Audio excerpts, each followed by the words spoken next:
Hey everyone, and welcome. Today we're going to talk about something we all think we know, selfless service. But what if we've been looking at it all wrong? We're going to dive into a framework that flips the whole idea on its head, arguing that real service starts way, way closer to home. And honestly, this might just change how you look at your everyday life.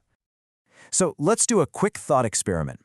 When I say selfless service, what pops into your head? Come on, be honest. Is it, working in a soup kitchen, maybe helping strangers after some big disaster, or donating to some global cause? And look, those things are amazing, no doubt.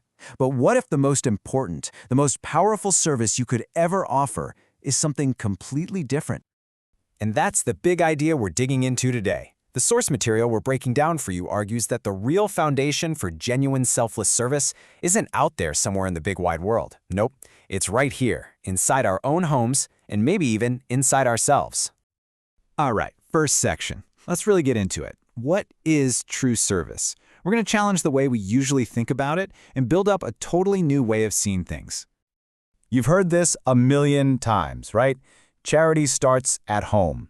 But the source we're looking at says, hey, let's not just treat that as a cliche. Let's take it literally.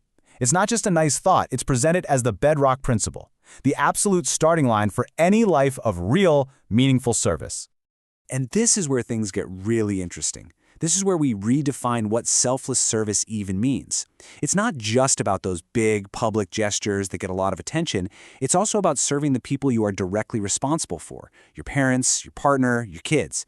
Fulfilling their genuine needs, well, that's presented as a primary, totally selfless act. Okay, so let's zoom in on the very first, and maybe the most surprising circle of service. Before you can even think about serving your family or society, you got to start with yourself. Now hold on, this isn't about being selfish, not at all. It's about being effective. I mean, think about it, right? If you're not healthy, if you're not stable, if your own mind is a mess, how can you possibly give your best to anyone else? You can't. Taking care of yourself is the absolute essential first step. It's like you have to stock the warehouse before you can start giving things away. And this quote from Swami Vivekananda really just nails it. If you don't spend time with yourself, you will miss a wonderful person. See, knowing yourself, your own strengths, your own limits, that's what lets you help other people in a real, authentic way. If you don't even know what you've got to offer, how can your service ever be more than just superficial?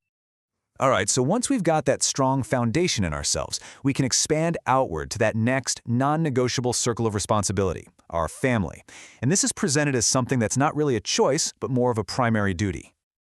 This slide really lays out a powerful contradiction, something the source points to again and again. We tend to celebrate the person who rushes out to help strangers in a public crisis. And yeah, that's admirable. But what about the person who keeps putting off taking their own sick parent to the doctor? The argument here is that real heroism, true service, is found in taking care of your immediate duties first. It's not as flashy, maybe, but it's essential. So, here's the bottom line.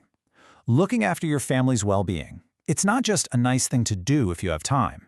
It's framed as this profound, almost sacred obligation.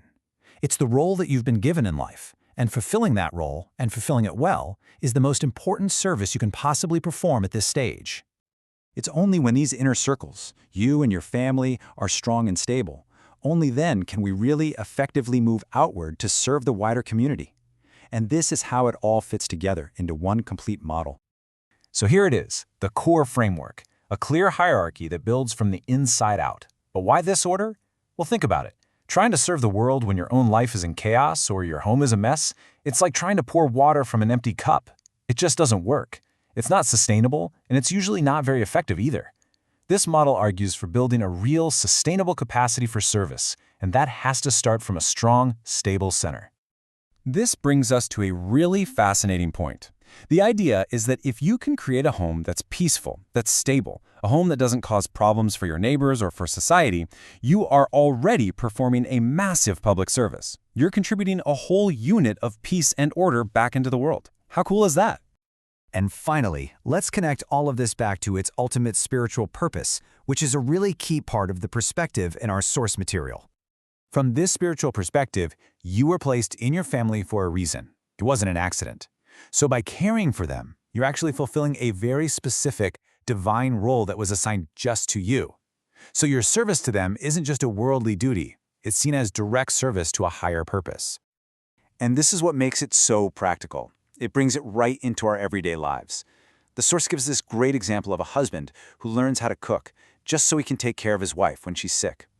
That simple act, something you do in your own kitchen, it gets elevated. It becomes a sacred duty, a form of worship, really. It transforms something totally mundane into something incredibly meaningful. And that brings us to our final question for you. After walking through this whole framework, where does your service begin? It's a really powerful way to reframe what it means to give back, and it's definitely a question worth thinking about. Thanks so much for joining me.